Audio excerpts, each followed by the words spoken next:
4 years, we have a design studio in San Francisco. I've worked extensively as a researcher.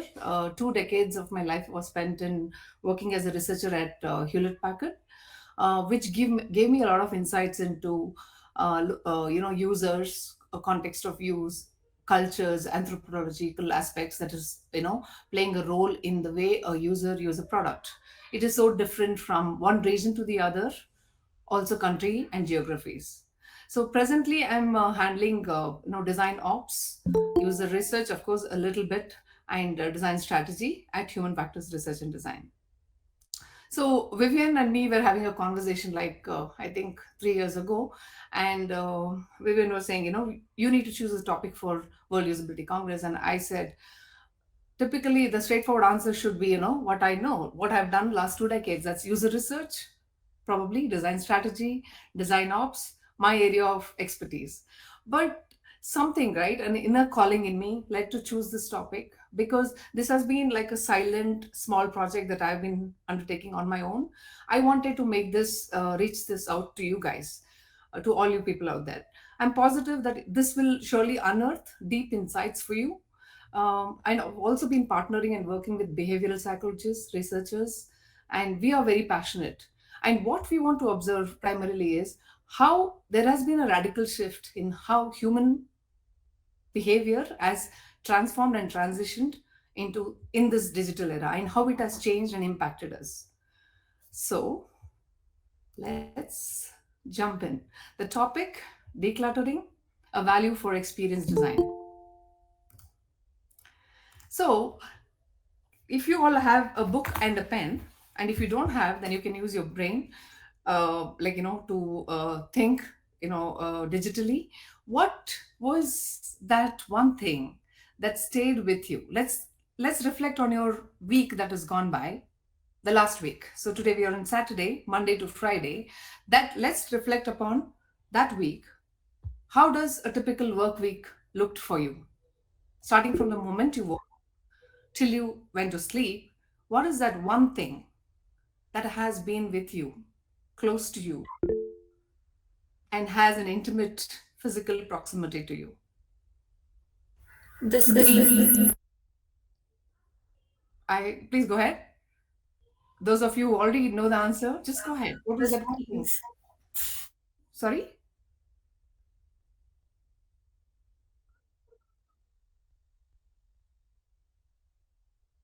Yeah, Valerie, I can't see, so probably you can read it out. So that'll help me understand.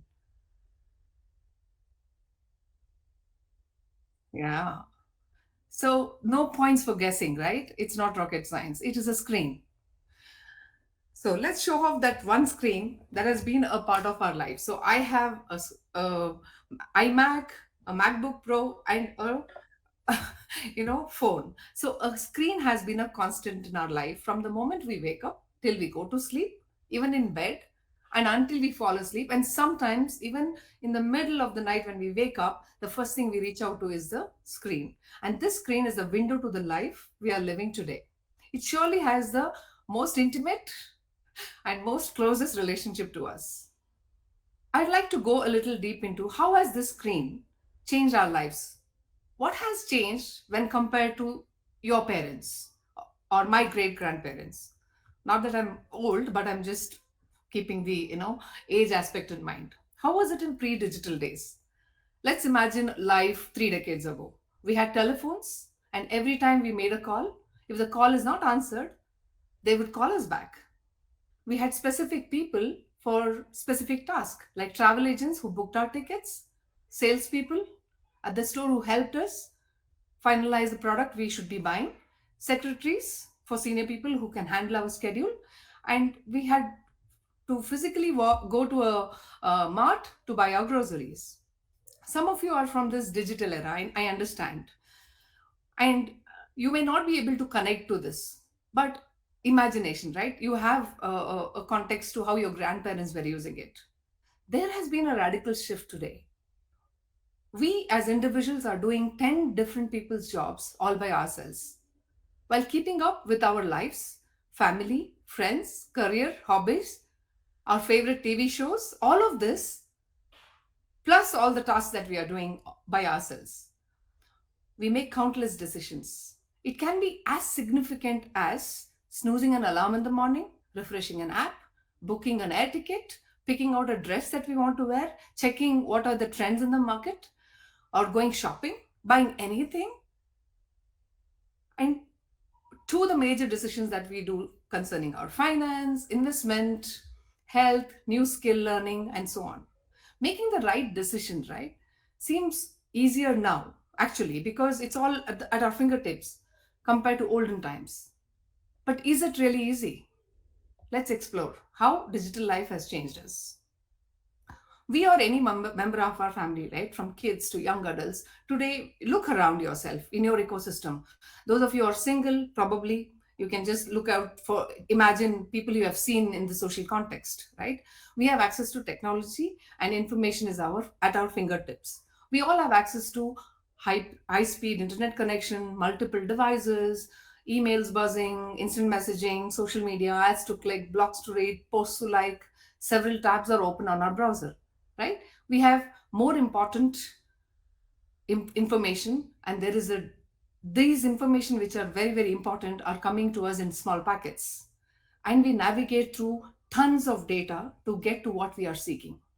We are left to access this data, we are filtering them and making the decision and navigating through our day. What is really doing this? Are we even aware of this? Are our brains wired for multitasking? We pack several things at once, one after the other. Is it possible that we are doing more in a minute than few decades ago? What are we doing is we are actually paying attention to one thing, then moving to another, then another, then another, and we are coming back to the first. All these tasks are occurring in separate parts of our brains and in separate pockets, distributing our attention into several segments. We're not really engaging in one task and completing it, but we are rapidly moving from one to next and next to another. All this scanning, the informations, switching, filtering is impacting our brain.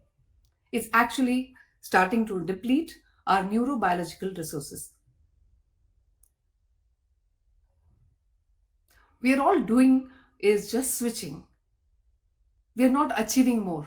That feeling of that, I got a lot of things achieved today, I did a lot of things, or I'm so stressed or fatigued, it is an illusion, because we didn't do more, but we are fatigued.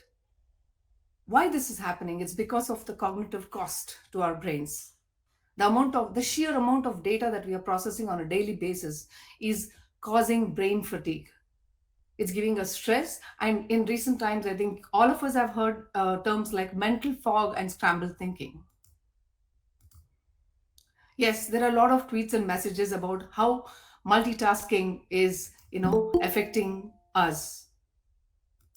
Actually, several unread emails in your inbox, DM alerts, notifications, and all of these updates that's happening on the social media, and the switching between one to another, what it's demanding a lot of our attention on a daily basis in hourly and seconds. And our concentration is distributed from one thing to the other.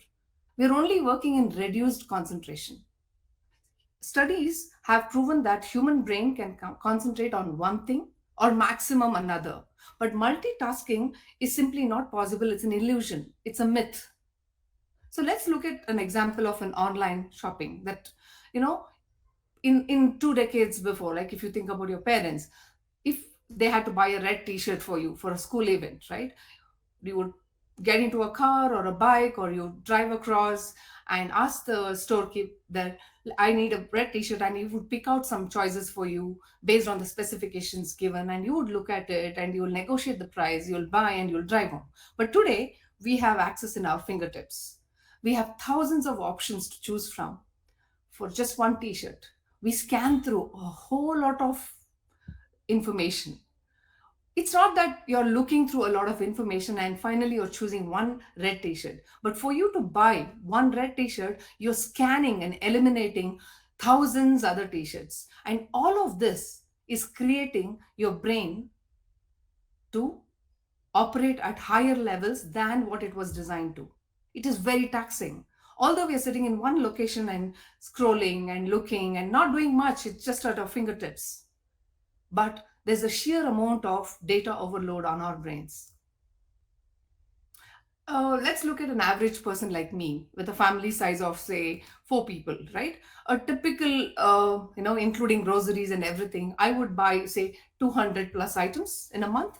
But in this online age, for me to buy 200 plus items, I am to navigate and look and filter and scan around 40,000 odd, the process of elimination. Dr. Daniel Levitin, a cognitive psychologist, says we are not just ignoring, we are seeing, we are thinking, we are scanning and making decisions. And this uses not our physical power, it uses our brain power. And what it's doing to our brain is it's depleting our neurobiological resources. By the time we complete our shopping, we are fatigued and tired. Although physically we haven't moved, we're just sitting at our desk. It should have been easy and energizing, right? But our brain is fatigued due to sheer amount of information it has processed. The psychology of online shopping, don't mistake me, is a great innovation. But the sheer amount of data or sheer amount of clutter that is there online that we have to access, process, or navigate through day in and day out, filter through, is exhausting and confusing. In 1950, James and Peter Milner, 1950 guys, it's really, really a long time ago, in a lab experiment, got lab rats and, connected them with the the liver that you see. The rats were given the ability to press that lever to self administer an electric shock. This experiment was to understand what the pleasure shocks in our brains are doing. So the rats are supposed to click on the liver, and every time the rats clicked on that liver, a shot of dopamine was given to the brain, and that is given to the pleasure center, right? That's the region that lights up. That's the reason when a cocaine addict takes cocaine, right? What happens is that part of the brain gets activated. Or when a gambler wins a bet, that's the region of the brain that shows the pleasure. So what do you think the rats did? They loved it. They just went ballistic. They just liked it so much that they did nothing. They didn't eat or sleep. They even ignored normal food or tasty food or anything that was given to them. They kept on pressing the lever over and over again, and until they died of starvation and exhaustion. Each time we check a LinkedIn post, a Facebook feed, or an Insta feed, our brains get a dollop of the same reward hormones, telling us we accomplished something. We experience a feeling of pleasure and feel more connected socially than getting another and another and another. But remember, it is the same portion of the brain that is addicted to this feeling of pleasure. That's lighting up for us, like for the rats, like for the addicts or the gamblers. Azar Ruskin, inventor of infinite scrolling, who turned millions to addiction, felt deeply sorry and publicly apologized. Infinite scrolling doesn't give your brain time to catch up with your impulses. You just keep scrolling. It's as if social media companies are taking behavioral cocaine and just sprinkling it all over the interface, and that's the thing that keeps you coming back and back and back. Is that something that you're connecting to? These companies use something called the hook model: trigger, action, reward, and investment. The hook model creates an addictive loop that keeps users glued to their phone screens, just like rats. All you need to do is keep on scrolling. It's at your fingertips. So I am sure you can relate to this. What about the kids in front of the screen, unable to break away from this addiction? We have observed this in our social context, so much more, and these discussions are already taking place. I've recently heard my colleague's kid, barely 8 years, who's undergoing a rehab for mobile addiction. It's unthinkable what's going on to the youth or the little ones. Glenn Wilson, professor of psychology, calls it infomania. Wilson showed that cognitive losses from multitasking are even greater than cognitive losses from pot smoking. So, are we actually competing with the smokers? To make matters worse, it is so intertwined, lots of multitasking also requires decision making. It turns out that decision making is also very hard on our neural resources. And those little decisions that we make every second, it's taking up as much energy as the big ones. The result is, after a certain period of this, we lose impulse control. After making tons of small decisions, we can end up making truly bad decision about something very important in our lives.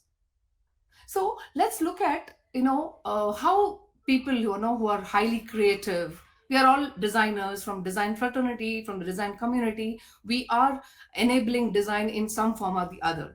Strategists, leaders, contributors.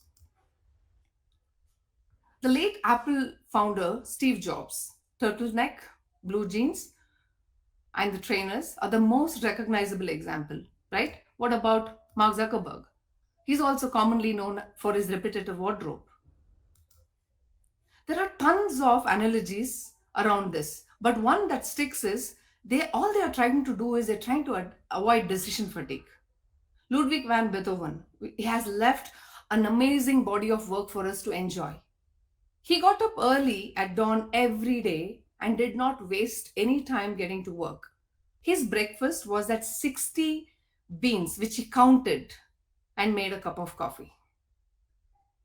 And the amount of creative work that he has left behind is for us to enjoy for generations. It reduces the number of decisions that they each have to make on a daily basis in order to save energy for the most important ones or for the most innovative, creative process that they were involved in or serious decisions that they had to make for the companies.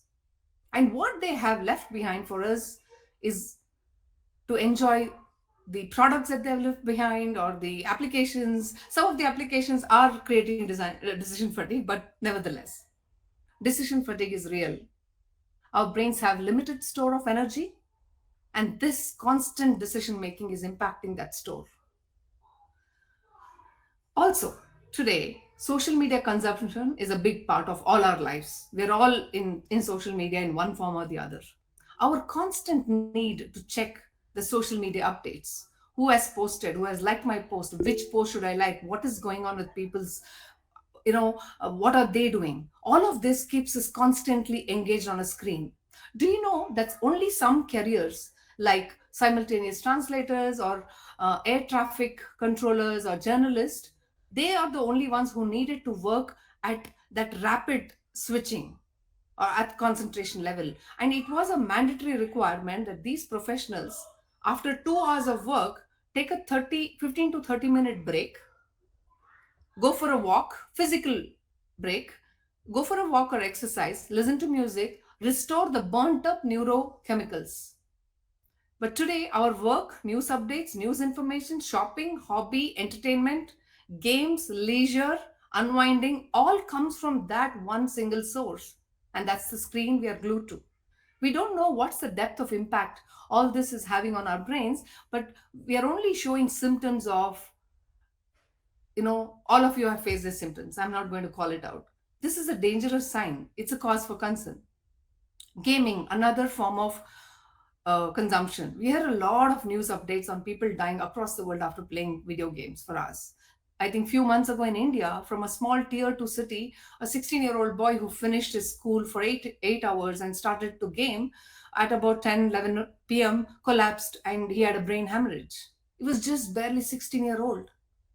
It is that same addiction the rats were having, right? Just keep on clicking, which was giving those shots to our brain. And this is the pleasure center that we are activating by those unlimited scrolls or hooked onto a screen. Our youth and younger generation are in grave danger, and the information is drowning us in deluge of data, guys. As part of today's digital life, we are cramming everything into one single spare moment. I'm guilty of this. We text while we are walking. We catch up on emails while we stand in queue. We are posting while we are drinking coffee. We are reading blogs and posts when we are in the loo. We constantly check to see what other people are doing. At the kitchen counter, in the loo, in the bed, we write our shopping list while we are watching a Netflix drama. Our brains are busier than ever. Are we really succeeding in this information and digital age? Are we succumbing? Decision fatigue is real. Did you know? Okay, just for a statistic, right? Did you know that there are about 5 billion people online as of today, and 3.5 billion Google searches, and 306 odd billion daily emails are sent? I'm not sure if the number is right, but that's a data I can pull up from my head. A recent survey showed that on average, an adult like you and me spend about 11 hours a day using our digital devices. While there is no concrete research to show what is a safe actual limit when it comes to average online use. There was one study conducted in US involving adolescents, and most people reported anxiety and fatigue and mental stress after 2 hours of constant use. The bottom line is too much information all at once over a period of time can lead to number of problems: difficulty focusing, extreme irritability, restlessness, discomfort, excitedness, and some small problems are watery eyes, headaches. And we are experiencing an age of overload. Our brain receives too much information and feels trapped and panics. Cry for help is a very silent cry, nobody's hearing it. If it is a physical problem, it gets addressed. So the desire to be constantly connected online and the fear of missing out is making us anxious to constantly check these social media feeds and disconnecting us from real relationships. We are all connected to our digital devices, but disconnected from real relationships. A total emotional disconnection in the society. Actually, I'm not moving from the topic. The goal of the topic is still the value of experience design. But as designers, we are a wholesome being. This is just a prelude to give the context on what's going on with us. All of these overload of information and the impact is actually creating a lot of biases in us. I'm sure you all have studied about biases in your own field, but this is the famous cognitive bias codex rendered by John Manoogian.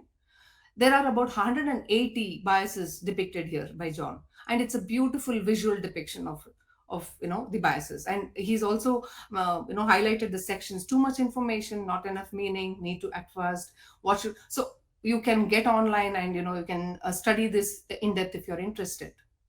But these biases are influencing the way we professionals are working in our design world, building solutions, creating concepts. These biases are influencing technology. These biases are transferred unknowingly to things that we are building or making or creating. A great infographic from Google showing how human biases are transferred to technology. Because of the amount of data that's going in our brain, we are transferring them to the technology, and this is impacting the design. Human bias is clearly transferred, and data is proving this. Like Tesla, I think recalled about 1.1 million US vehicles because the window automatic system not reacting correctly after detecting an obstruction increase the risk of injury. I believe in the when the review was done, yes, some of the employees had pointed out this error, but 1.1 million vehicles or cars were shipped to the market with this error. LinkedIn introduced a feature called stories, but the stories, that particular section was popularized by Snapchat. But they took it up and they had to bring it down because it is not for that target audience. Within the year of the launch, the company felt that the stories has no future and had announced it's shutting down stories. Who is making these decisions? And Instagram recently is reversing some changes to the app because they had taken some TikTok video sharing app features and embedded it, and it did not work. In the age of competition and innovation, we are asked to pack more, do more, get more, and we are under pressure to offer more as well. Hence my topic, declutter. Are you all with me, or some emoticons to show that you're all awake? No? Okay, thank you guys. Okay, appreciate it. So there are so many reports validating how too much clutter is not good for our brains and life. A report by Libby Sanders in HBR reveals clutter affects our brain and work. Princeton University Neuroscience Institute shows that our brain likes order and that the constant visual reminders of disorganization drain our cognitive resources and reduce our ability to focus.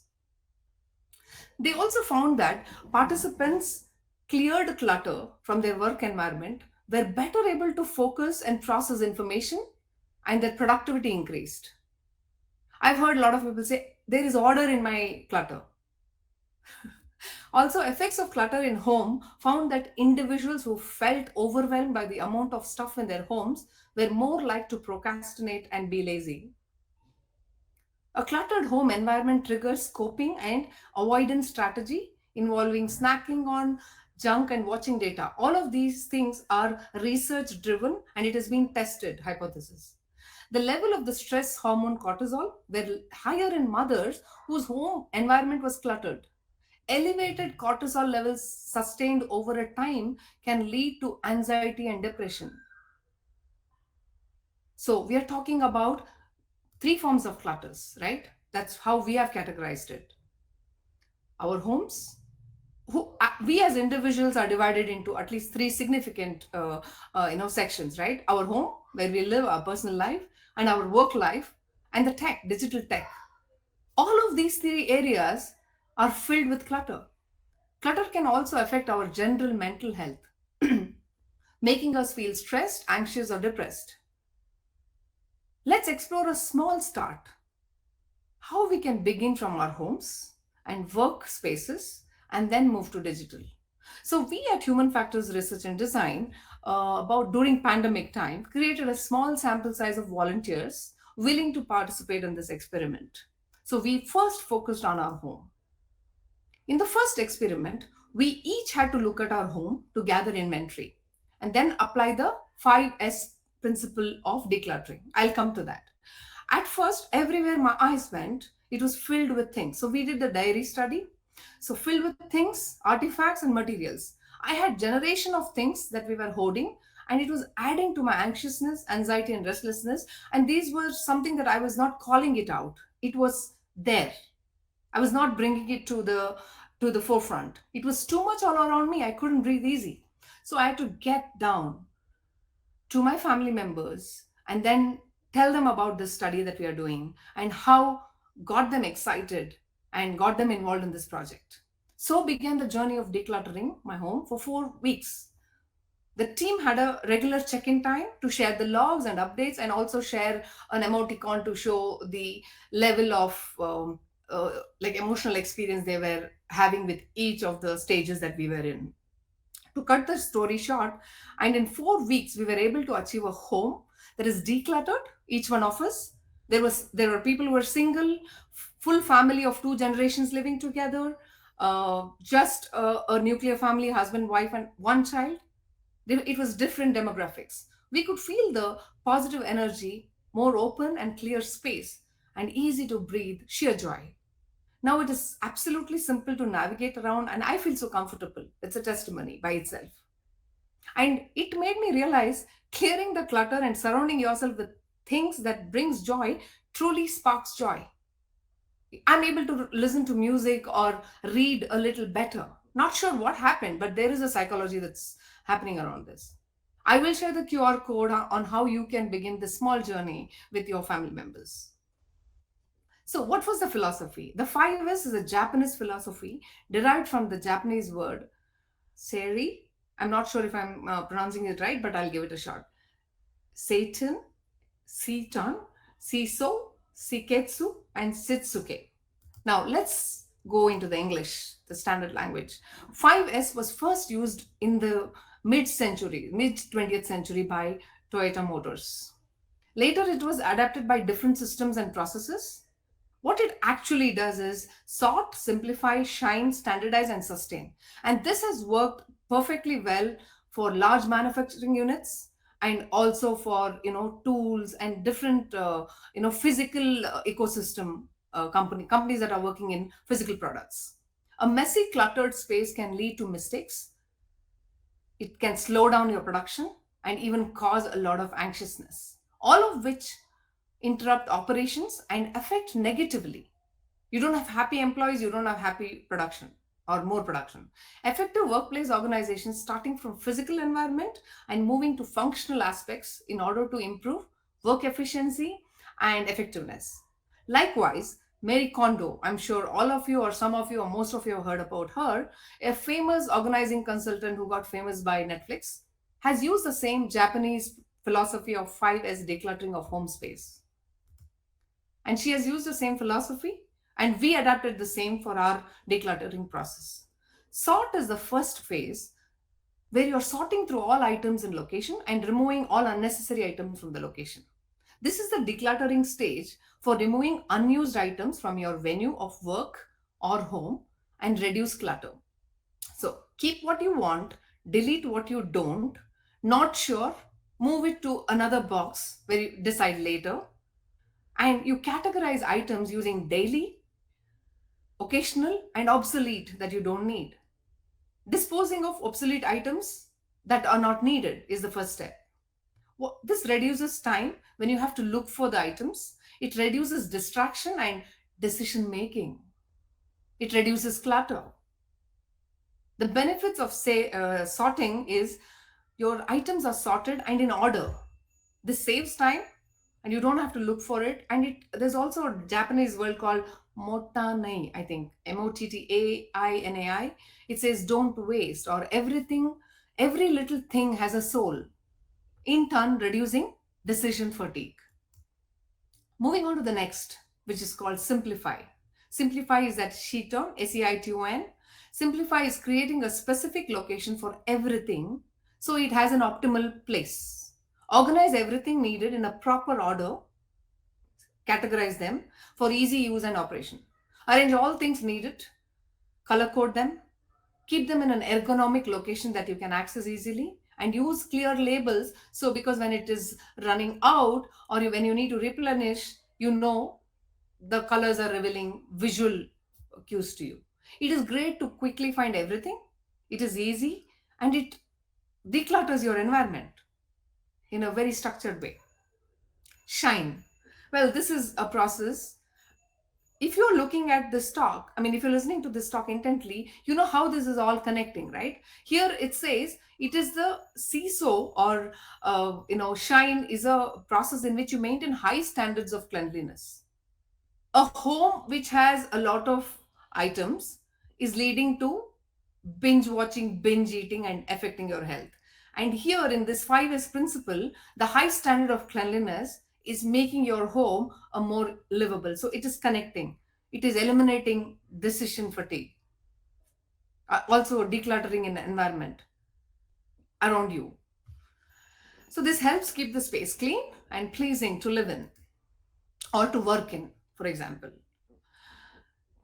This is standardized. Standardized is to basically you have done sort, you have simplified it by categorizing them, and you have created a cleanliness process. Now all of three are putting it together into a standard operating procedure. Sort, create order, and clean the workplace or a home space or a digital space. Set up the above three S's, right? Take all of those, sort, simplify, and shine, and make it a standard operating procedure. Sustain.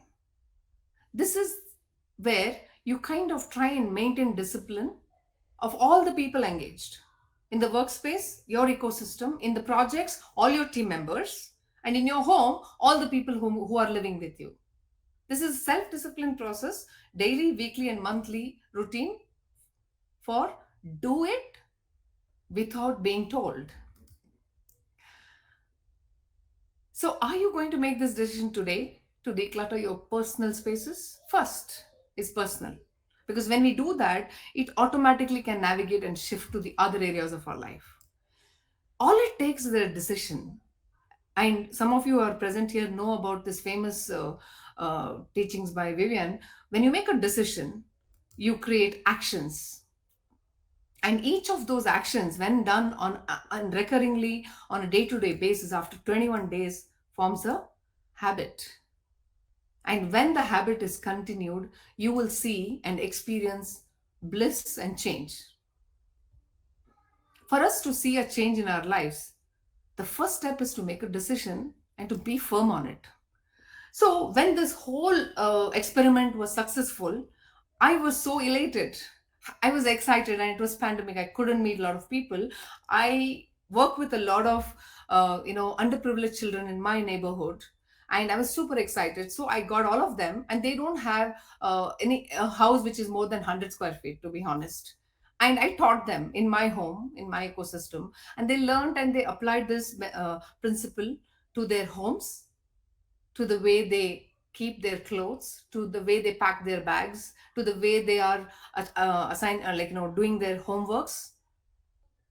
And overall, what started as just a folding of their clothes moved to a way of disciplined, decluttered, living.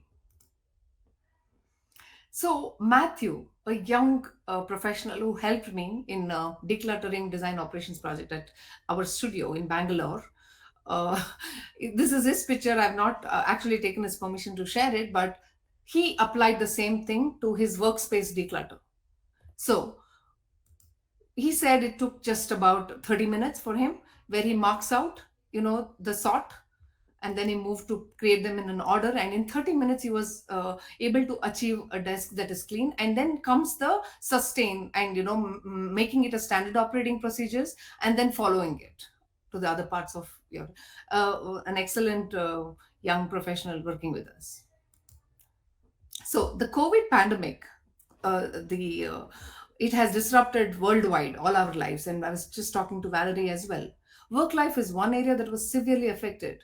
We are spending more and more time video conferencing or spending online to because the communication time has really extended. Because what you could do physically now with this online brainstorming sessions, whiteboarding, all are taking too much of our time, and we are spending a lot of time online. Although personally there are great benefits of working from home, it has increased flexibility. It also came with a lot of psychological challenges. Extreme increase in use of digital tools to manage work. The use of digital tools has changed our working routines to such an extent that we don't know when we are starting and when we are ending. I have personally heard hundreds of professionals who has experienced drop in their sharpness, productivity, and feeling of laziness has creeped in. And a feeling of I don't have a goal, I don't want to achieve something. I've heard a lot of that.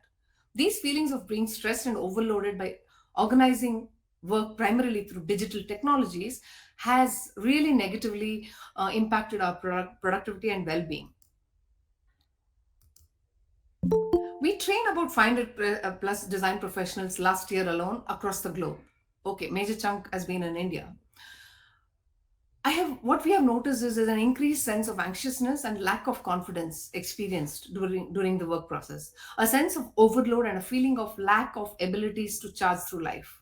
From a psychological perspective, this perception is defined as a state in which the information input that goes to our brain exceeds cognitive capacities. A digital declutter is an audit of our entire digital life, following by removing and reorganizing everything into simpler, more secure, and all more backed up system. Please do reflect on this and start this process of digital declutter. Also, according to an actual real life study done recently, there is a syndrome called tab overload. It's sadly becoming a big problem, and it's a real thing. So, if you reflect on yourself, when you browse the internet, right? Saving things, oh, I'm going to get back to this. I'm going to read later. I'm going to save this video to come back to later. And I want to read this paper, but I'll come back to this. Let me finish my email. Or burrowing down an internet hole until the stack of open web pages becomes impossible to navigate. The clutter can make you feel stressed, distracted, shamed, and overwhelmed. Shamed because you never got to it. Despite these, we often avoid clearing up the mess. Don't keep opening tabs. Focus on the task at hand and complete it without distractions. It is simple, but the behavioral aspect, it's human being, guys. In the 21st century, we created this problem. This was a product that was designed uh, a user to read 7 books all at once. And today we have these huge tabs that we are trying to navigate through and read and get as much done all in a macro micro seconds. Okay, so this is a table to help you declutter and audit your digital life. So at the end of the session, I will be sharing some QR codes. So probably that will help. But this is what we did at some of our internal, projects, small projects. So there are thousands of help links. So today after this session, if you just decide, hey, I'm going to declutter, and you go online, Google, and type, there will be thousands of links that will be available online. And all you are supposed to do still is navigate, filter, go through them. So I will be sharing some QR codes that will help. In this internet age, we need to be conscious, simple habit forming, using small digital usages on a recurring basis. At the end of it, you'll be creating an ecosystem for yourself where you can navigate through the career, do creative work, and at the same time, save your brain. The digital life that we are living with information overload, data overload is bad for our brains. Let's make the decision to declutter, starting with personal spaces, workspaces, then digital ecosystem. The principle is the same, that is applicable. Then, once we form this habit, we will be impacting greatly the products that we are designing, the services that we are building, the concepts that we are creating. You will see uh, a natural, graduation, and we have seen that. By making these changes in my personal life or our personal life, we were able to experience Zen, and the same trickled down to everything we do. And we have learned to say no. We have learned to navigate differently in our projects in a structured way. We've applied these principles starting from one location to the other into our design projects. And what you see here is a testimony. It's like a graph infographic that we have designed. Today we are more productive and are able to mentor young professionals, people who work with us, and a lot of people to live, to do a balanced life and not depleting our neurobiological resources and trying to stay creative, because it is one of the things that is required for all design professionals, that you need to be creative. A decluttered life makes up for a rested mind. This I have experienced, and I would like you to experience as well. Believe me, if you want to achieve UX Zen, then it starts right from within you, where you are at presently. Let's, I believe recently, I think in India, a company offered a 20-day holiday last year for all the workforce. So 20-day of no emails, no communications, total mental well-being holiday. It's a great step to declutter one's mind of the cyclic process of information overload, data overload, decision making, leading to mental fatigue. So people can take 20 days absolute break and come back. But when you come back, don't you think it is going to quickly catch up with you all or with us? So we need to make this a personal habit forming so it can trickle down to the other areas of our life. So let's declutter. You can reach out to me for anything that you need in this space of our discussion. And here are some of the same important books that you need to buy, read. You can take the QR code. This will help you as young professionals, mid management, or senior management, in whatever profiles you're working. It is very, very important that we take care of ourselves first. Did you get it? I mean, with the QR code, or probably Valerie will share it later with everybody. So, Valerie, on time, 45 minutes. Ah, I always over exceed. Like in one breath, I deliver.